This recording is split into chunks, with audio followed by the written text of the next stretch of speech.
Explain to my audience, what is network surveillance infrastructure and what role do ALPRs play in it?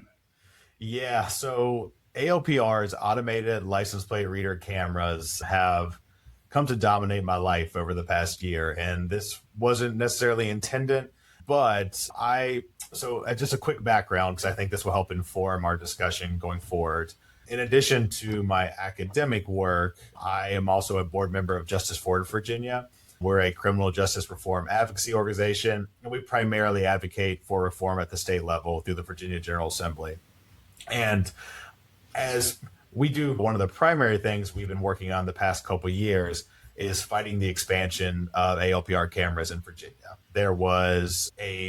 At one point, there was an attempt, and it's still kind of ongoing, to expand these cameras to all of the interstate highways in the states. And so we were the primary organization fighting that. We also have been trying to advocate for stronger guardrails on this technology. The reason I say that is I've been doing this as not part of my academic day job, but as just a side advocacy effort with Justice Forward. But I've been keeping my academic colleagues kind of abreast of what was going on in that space.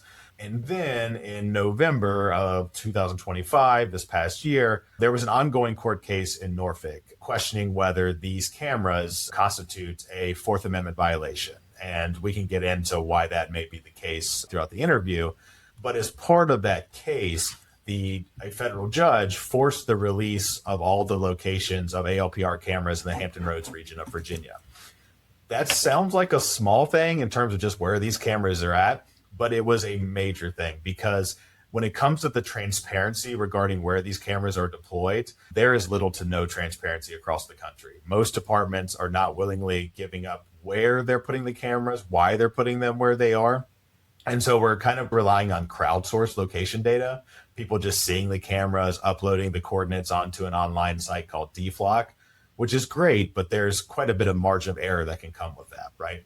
So when this release happened, my colleague, who's a geographer, who I've been kind of keeping up to date on the ALPR camera debate, texted me and he said, I've already started mapping this using GIS technology, and I think there's something here. We need to talk about this. So we met, we ended up working, and so that colleague's name is Dr. Johnny Finn. He's an incredible geographer. And as we can talk about in depth, it was obvious when you start to map these cameras in the Hampton Roads and you overlay that with sociodemographic variables, it was very clear if you want to know where these cameras are at, look for neighborhoods that have higher percentage of African-American residents and higher rates of poverty. And that's where there was more of these cameras. But it was obvious to the eye. And we're like, we want to make sure that there's not something else going on. There's not some other variable that's driving this or that has that's more of a predictor. So we brought on Dr. Andrew Baird, who's also a colleague of ours, and he's a social science statistician. And we basically asked him, run as many models as you can and tell us, is there something we're missing? And come to find out there's not. He found the same thing that was obvious to the eye. If you want to know where these cameras are at, it's about race and class. And so with that, we wrote an article. That article's under review now, but we consider this article, one, we're confident in our analysis, and we consider this important for the ongoing policy debate around these cameras and mass surveillance in general, that we released the preprint to the public. And that is publicly accessible now, and we're working up on our follow-up articles now.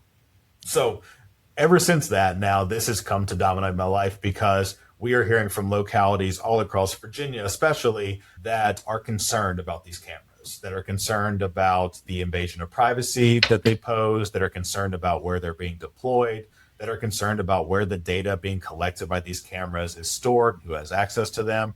And so we've been going around the state and doing education work, trying to educate the public on this, trying to expand our geospatial analysis beyond just the Hampton Roads. Because to go back to your original question, at the end of the day, these cameras are tracking people's everyday movements in their vehicles. And this is an expansive network of cameras. And as a result, the database in which so every time you drive by one of these cameras, there's a picture taken of your vehicle. That picture has your license plate. It can include your bumper stickers. You can see the make and model of the car, the color of the car, even additions like roof racks and things of that nature all get picked up. Those images then get sent to a shared database that is maintained primarily. The big player in this is Flock Safety, is the private company administering this. So this gets sent to a shared database that all Flock users can have access to, but also the local departments and that are collecting this data, they can opt to share that data with other departments around their region, around the state, or across state lines. And so because of this, because of all the sharing that's going on, this database is massive now in terms of, just the images it's collecting, but also they're time stamped, and there's enough of these cameras around where if you're driving a vehicle in a city that has Flock cameras, your daily movement patterns are being tracked and can be recreated pretty easily using this expansive network of cameras.